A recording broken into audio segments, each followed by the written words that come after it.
Hello दोस्तों, जय हिंद। स्वागत है फिर से आप सभी का एक बार आपके अपने यूट्यूब चैनल सरकारी एग्जाम विद एमएस में। जैसा कि आप सब लोग देख पा रहे होंगे कि हम लोग बातचीत कर रहे हैं most important previous year questions के बारे में। ठीक, यानी आपका जो आने वाला एग्जाम एसएससी एमटीएस है, इसमें स्टैटिक जीके के जितने भी most important previous year questions हैं वो हम सब लोग यहाँ पर सॉल्व करने वाले हैं। ठीक, और ये है हमारा पार्ट नंबर 4। इससे पहले हम 3 पार्ट अपलोड कर चुके हैं। ठीक, जिसने भी अगर वो वीडियो नहीं देखे हैं तो आप प्लीज़ चैनल में जा करके प्लेलिस्ट में जा करके उन सभी वीडियो को अच्छे से देख सकते हैं और सभी क्वेश्चन को अच्छे से तैयार कर सकते हैं। ठीक है, आपकी सफलता सुनिश्चित हो जाएगी।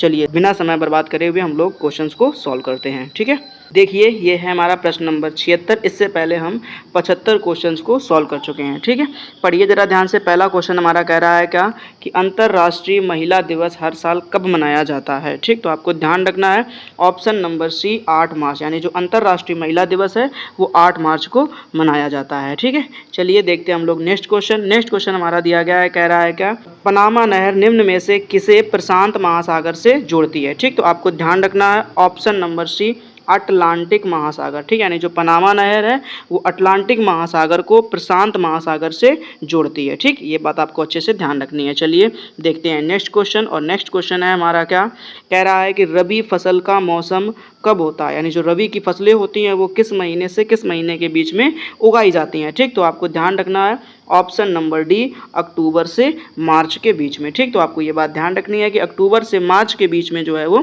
रबी की फसल बोई जाती हैं। ठीक, चलिए हम लोग बात करते हैं नेक्स्ट क्वेश्चन के बारे में। नेक्स्ट क्वेश्चन हमारा कह रहा है कि सूर्य के प्रकाश को पृथ्वी तक पहुंचने में लगभग कितना समय लगता है। ठीक, तो आपको ध्यान रखना ऑप्शन नंबर सी 8 मिनट, यानी सूर्य का जो प्रकाश है वो पृथ्वी तक आने में 8 मिनट का समय लेता है। ठीक है, देखते हैं नेक्स्ट क्वेश्चन। नेक्स्ट क्वेश्चन आपसे कह रहा है कि कौन सा अनुच्छेद अस्पृश्यता की अवधारणा को समाप्त करता है। ठीक, यानी जो कौन सा ऐसा आर्टिकल है जो अस्पृश्यता की अवधारणा को समाप्त करता है। ठीक, तो आपको ध्यान रखना है ऑप्शन नंबर बी, यानी कि अनुच्छेद 17। ठीक है, देखते हैं नेक्स्ट क्वेश्चन। नेक्स्ट क्वेश्चन हमारा जो है वो कह रहा है क्या कि ईडन गार्डन क्रिकेट स्टेडियम किस शहर में स्थित है। ठीक, ये तो सब लोगों को पता ही होगा लगभग लगभग। ठीक, तो यहाँ पर हमारा ऑप्शन नंबर सही हो जाएगा सी कोलकाता, यानी जो ईडन गार्डन क्रिकेट स्टेडियम है वो कोलकाता में स्थित है। ठीक है, चलिए देखते हैं नेक्स्ट क्वेश्चन। नेक्स्ट क्वेश्चन हमसे कह रहा है क्या कि उर्दू के मशहूर शायर मिर्ज़ा गालिब का वास्तविक नाम क्या है। ठीक, तो आपको ध्यान रखना है option number B Asadullah Khan. ठीक, यानी जो उर्दू के मशहूर शायर मिर्ज़ा गालिब हैं उनका नाम क्या है, असदुल्ला खान। ठीक, देखते हैं नेक्स्ट क्वेश्चन। नेक्स्ट क्वेश्चन हमसे कह रहा है कि पुष्कर मेला किस राज्य में आयोजित किया जाता है। ठीक, यानी जो पुष्कर मेला है वो किस राज्य में आयोजित होता है, तो आपको ध्यान रखना है ऑप्शन नंबर सी राजस्थान, यानी जो पुष्कर मेला है वो राजस्थान में आयोजित किया जाता है। ठीक, देखते हैं नेक्स्ट क्वेश्चन। नेक्स्ट क्वेश्चन हमसे कह रहा है कि कुडबी नृत्य किस राज्य से संबंधित है, यानी जो कुडबी नृत्य है वो किस राज्य से संबंधित है, तो आपको ध्यान रखना ऑप्शन नंबर सी गोवा। ठीक, देखते हैं हम लोग नेक्स्ट क्वेश्चन। नेक्स्ट क्वेश्चन हमसे कह रहा है क्या उत्तर पूर्व की पहाड़ियों को क्या कहा जाता है, यानी जो उत्तर पूर्व की पहाड़ियां हैं उन्हें क्या कहा जाता है, तो आपको ध्यान रखना है ऑप्शन नंबर बी पूर्वांचल। उसे क्या कहते हैं, पूर्वांचल की पहाड़ियां कहते हैं।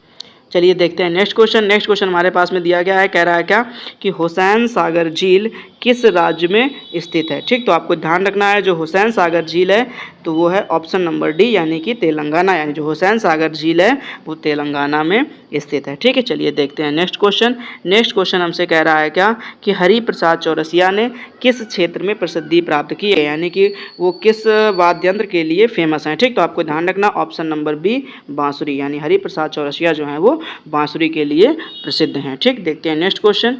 कह रहा है कि मदुरै शहर किस नदी के किनारे स्थित है। मदुरै शहर किस नदी के किनारे स्थित है, तो आपको ध्यान रखना ऑप्शन नंबर बी बैगई। ठीक, आगे देखते हैं नेक्स्ट क्वेश्चन हमसे कह रहा है क्या कि भारतीय ओलंपिक संघ का गठन किस वर्ष किया गया था, यानी भारतीय ओलंपिक संघ जो है उसका गठन किस वर्ष किया गया था, तो आपको ध्यान रखना ऑप्शन नंबर ए 1927 में। ठीक है, देखते हैं नेक्स्ट क्वेश्चन।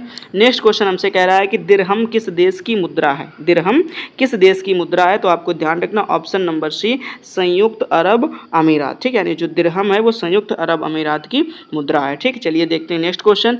नेक्स्ट क्वेश्चन में हमसे कह रहा है कि राकेश शर्मा ने किस देश के अंतरिक्ष यान से अंतरिक्ष की यात्रा की थी। ठीक है, अभी हमने पिछले वीडियो में आपसे बात करी थी क्या कि भारत के पहले अंतरिक्ष यात्री कौन थे, तो हमने बताया था आपको राकेश शर्मा। ठीक है, बट अब यहाँ से आपसे क्या पूछा गया है, यहाँ पर आपसे क्या पूछा गया है, कह रहा है कि राकेश शर्मा ने किस देश के अंतरिक्ष यान से अंतरिक्ष की यात्रा करी थी। ठीक, तो आपको ध्यान रखना ऑप्शन नंबर सी, सोवियत संघ। ठीक, तो ये बहुत इंपॉर्टेंट बात है।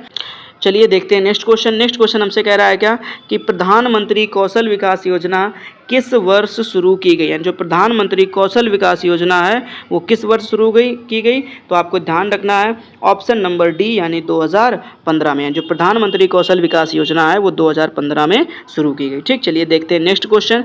नेक्स्ट क्वेश्चन जो है वो हमसे कह रहा है क्या, जवाहरलाल नेहरू बंदरगाह किस शहर में स्थित है, यानी जो जवाहरलाल नेहरू बंदरगाह है वो किस शहर में स्थित है, तो आपको ध्यान रखना option number B, Navi Mumbai में। ठीक है, चलिए देखते हैं नेक्स्ट क्वेश्चन। नेक्स्ट क्वेश्चन हमसे कह रहा है क्या, पाल घाट दर्रा केरल और किस राज्य को जोड़ता है। ठीक, तो आपको ध्यान रखना ऑप्शन नंबर ए, तमिलनाडु, यानी जो पाल घाट दर्रा है वो केरल और तमिलनाडु को जोड़ता है। ठीक, चलिए देखते हैं नेक्स्ट क्वेश्चन। नेक्स्ट क्वेश्चन में हमसे कह रहा है क्या, निम्नलिखित में से किस राज्य की सीमा नेपाल से नहीं लगती है। ठीक, ये बहुत अच्छा क्वेश्चन है, आपको बहुत अच्छे तरीके से याद रखना है। ठीक है, तो यहाँ पर ऑप्शन नंबर आपका सही है सी, यानी कि त्रिपुरा, यानी त्रिपुरा की जो सीमा है वो नेपाल से नहीं लगती है। ठीक है, चलिए देखते हैं नेक्स्ट क्वेश्चन। नेक्स्ट क्वेश्चन जो है वो हमसे कह रहा है क्या, कली गोपाल किस राज्य का लोक नृत्य है, यानी जो कली गोपाल है वो किस राज्य का लोक नृत्य है, तो आपको ध्यान रखना ऑप्शन नंबर बी, मणिपुर। ठीक है, यानी जो कली गोपाल नृत्य है वो मणिपुर का है। ठीक है, चलिए देखते हैं नेक्स्ट क्वेश्चन। नेक्स्ट क्वेश्चन हमसे कह रहा है निम्नलिखित में से सबसे बड़ा ग्रह कौन सा है। ठीक, तो आपको बहुत अच्छी तरीके से ये बात ध्यान रखनी है कि ऑप्शन नंबर सी, यानी कि बृहस्पति ग्रह, यानी जो बृहस्पति ग्रह है वो सबसे बड़ा ग्रह है। ठीक, चलिए देखते हैं नेक्स्ट क्वेश्चन।